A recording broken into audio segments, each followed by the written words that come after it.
तो आज हम पढ़ेंगे fundamental rights. It includes right to equality, right to liberty, right against exploitation, right to freedom of religion, cultural and educational rights, right to constitutional remedies. नमस्कार, मैं हूँ शालिनी। स्वागत है आपका हमारे YouTube चैनल SK क्लास में। तो आज के इस वीडियो में हम पढ़ेंगे सब्जेक्ट सिविक्स का lesson number 4 fundamental rights part 1। इसमें हम पढ़ेंगे 3 fundamental rights, right to equality, right to liberty and right against exploitation. और ये जो बाकी के बचे हुए 3 राइट्स है ये हम पढ़ेंगे नेक्स्ट चैप्टर में, chapter number 5 fundamental rights part 2। ठीक है, अब हम बात करते हैं फंडामेंटल राइट्स होता क्या है। देखिए, फंडामेंटल राइट्स वो राइट है जो भारत के हर एक नागरिक को मिला हुआ है। कोई भी भारत का नागरिक हो, जैसे कोई बच्चा अभी जन्म लेता है तो जन्म से ही उसको ये फंडामेंटल राइट्स मिल जाते हैं। ठीक है, अब बात आती है कि ये फंडामेंटल राइट्स क्यों बनाया गया, मतलब क्यों इसकी ज़रूरत पड़ी। तो देखिए, पहले क्या हुआ था, हमारे देश में कौन आए थे, ब्रिटिशर्स आए थे, जो लोगों को अनइक्वली ट्रीट करते थे और लोग कुछ नहीं कर पाते थे। क्यों? क्योंकि उनके पास ये फंडामेंटल राइट्स नहीं थे। ठीक है, तो जब कॉन्स्टिट्यूशन बनने लगा तो और कॉन्स्टिट्यूशन जो बनाने वाले थे उन्होंने क्या सोचा कि लोगों के साथ फिर आगे से ऐसा ना हो, कोई भी सरकार हो वो लोगों को परेशान ना कर सके, मतलब उनके बीच में भेदभाव ना कर सके, इसलिए फंडामेंटल राइट्स को कॉन्स्टिट्यूशन में इंक्लूड किया गया। ठीक है, तो चलिए हम स्टार्ट करें। देखिए, यहाँ पर फर्स्ट राइट है राइट टू इक्वलिटी। इसका मतलब क्या हुआ, समानता का अधिकार। भारत के हर एक नागरिक के पास समानता का अधिकार है। अभी इस राइट के according state can not discriminate among citizens as superior, inferior और as man, women and can not give different treatments. मतलब क्या हुआ इसका, स्टेट किसी भी सिटीजन के साथ भेदभाव नहीं कर सकती कि वो सुपीरियर है कि इंफीरियर है या फिर मेन है कि विमेन है। ठीक है, उसका प्लेस ऑफ बर्थ क्या है, वो कहाँ पे रहता है, तो इसके आधार पर किसी के भी साथ भेदभाव नहीं कर सकती कौन, स्टेट। फिर यहाँ पर नेक्स्ट आता है many laws give us protection, for example we have protection from arrest without warrant. देखिए, कई लॉज ऐसे हैं जो हमें प्रोटेक्शन प्रोवाइड करते हैं। ठीक है, फॉर एग्जाम्पल बिना वारंट के पुलिस हमें गिरफ्तार नहीं कर सकती। फिर यहाँ पर नेक्स्ट आता है the practice of untouchability in any form is a cognizable offence. देखिए, जो अनटचेबिलिटी है, अनटचेबिलिटी मतलब क्या होता है, छुआछूत। ठीक है, जो पहले हुआ करता था, अभी तो नहीं है लेकिन पहले बहुत ही ज़्यादा होता था। ठीक है, तो ये क्या है, ये एक कॉग्निजेबल ऑफेंस है। अभी इसका मतलब क्या हुआ कि पुलिस आपको बिना वारंट के भी गिरफ्तार कर सकती है। ठीक है, this practice has been abolished in order to establish equality in Indian society. और इंडियन सोसाइटी में इक्वलिटी लाने के लिए ये जो प्रैक्टिस है अनटचेबिलिटी, इसको बंद करवा दिया गया है। ठीक है, तो ये हो गया राइट टू इक्वलिटी। अब देखिए, यहाँ पर नेक्स्ट आता है राइट टू लिबर्टी।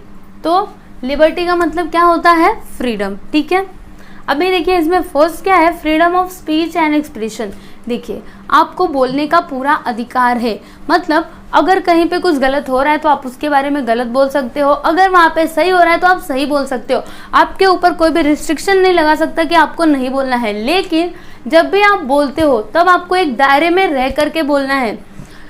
आपको राइट टू लिबर्टी मिली हुई है, इसका मतलब ये नहीं कि आप किसी को भी कुछ भी बोलोगे। ठीक है, अब यहाँ पर फिर नेक्स्ट आ जाता है फ्रीडम ऑफ असेंबल पीसफुली। इसका मतलब क्या हुआ कि आपको ये पूरा अधिकार है कि आप शांतिपूर्ण तरीके से जनसभा का आयोजन करवा सकते हो, लेकिन वो भी एक दायरे में रह के। ठीक है, फिर यहाँ पर नेक्स्ट आ जाता है फ्रीडम टू फॉर्म यूनियंस। और अगर आपको कोई संस्था बनाना है, कोई भी संगठन बनाना है तो फिर आप उसे बना सकते हो।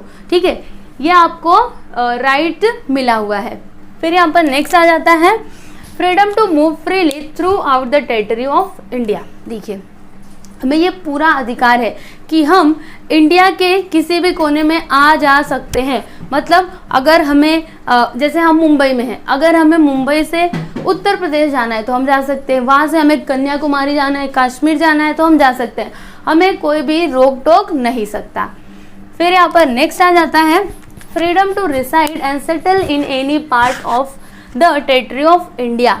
और इस राइट के अकॉर्डिंग हम कहीं पे भी अपना घर बना करके रह सकते हैं, ठीक है। हमारे ऊपर कोई रिस्ट्रिक्शन नहीं है कि हमें वहाँ पे नहीं रहना, मतलब इंडिया के किसी भी पार्ट में आप अपना घर बना करके वहाँ पे रह सकते हो। फिर यहाँ पर नेक्स्ट है freedom to practise any lawful profession और to carry on any occupation business of one's choice. देखिए, इस राइट के अकॉर्डिंग आप कोई भी बिजनेस कर सकते हो, कोई भी काम कर सकते हो, ठीक है, लेकिन वो कैसा होना चाहिए, लॉफुल, मतलब लीगल होना चाहिए। आप इलीगल काम नहीं कर सकते, आपको कैसा काम करना है, जो लीगल हो। फिर यहाँ पर नेक्स्ट आ जाता है the right to liberty now also includes the right to education. All children between 6 and 14 years of age are entitled to get education as a fundamental right। देखिए, ये जो राइट टू लिबर्टी है, इसमें अभी किसको इंक्लूड किया गया है, राइट टू एजुकेशन को, ठीक है।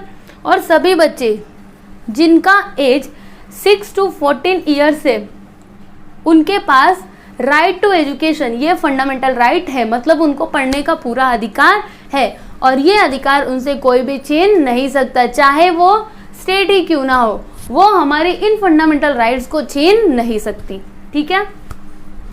अब देखिए यहाँ पर नेक्स्ट आता है राइट अगेंस्ट एक्सप्लॉयटेशन। तो देखिए इसमें फर्स्ट पॉइंट क्या है, accordingly it is prohibited to employ children under 14 years of age in hazard places. देखिए, वो बच्चे जिनकी उम्र 14 साल से कम है, वो हजार्ड प्लेसेस पे काम नहीं कर सकते, और अगर कोई उनसे जबरदस्ती वहाँ पे काम करवाता है तो फिर वो उसके खिलाफ आवाज उठा सकते हैं, क्योंकि उनके पास कौन सा राइट है, राइट अगेंस्ट एक्सप्लॉयटेशन, ठीक है। फिर यहाँ पर नेक्स्ट आ जाता है it prohibits human trafficking, buying and selling of main, women and children for immoral purposes. देखिए, अभी ह्यूमन ट्रैफिकिंग मतलब क्या होता है, buying and selling of main, women and children, मतलब लोगों को बेचना खरीदना, ठीक है। तो हमारे पास ये राइट है, कौन सा राइट है, राइट अगेंस्ट एक्सप्लॉयटेशन, कि अगर कोई ऐसा करता है हमारे साथ, हमें कोई बेचता है, खरीदता है फॉर इमोरल पर्पस, ठीक है, तो हम उसके खिलाफ आवाज उठा सकते हैं, because we have right against exploitation, ठीक है। फिर यहाँ पर लास्ट वन है it prohibits forced labor or beggar in any form। beggar is a practice where the worker is forced to work free of charge।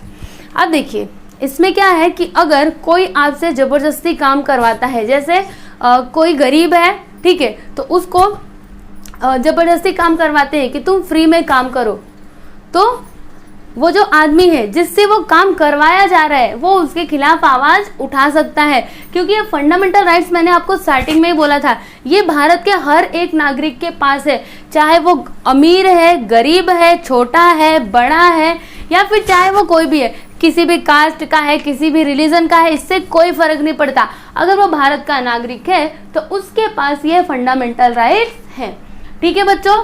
तो यहाँ पर हमने क्या क्या पढ़ा, हमने पढ़ा राइट टू इक्वलिटी, फिर हमने यहाँ पर पढ़ा right to liberty, right against exploitation, ठीक है। अभी ये जो बाकी के 3 राइट्स है, ये हम नेक्स्ट चैप्टर में पढ़ेंगे, चैप्टर नंबर 5 में, ठीक है। तो आई होप कि आपको ये सभी राइट समझ में आ गए होंगे। और बच्चों, अगर आपको हमारा ये वीडियो अच्छा लगा तो आप प्लीज़ हमारे वीडियो को लाइक कर दीजिएगा, शेयर कीजिएगा, और अगर आप हमारे चैनल पर नए हैं तो हमारे चैनल को सब्सक्राइब कीजिएगा। और आप मुझे इंस्टाग्राम पे भी फॉलो कर सकते हैं, उसका लिंक आपको डिस्क्रिप्शन में मिल जाएगा। Thank you.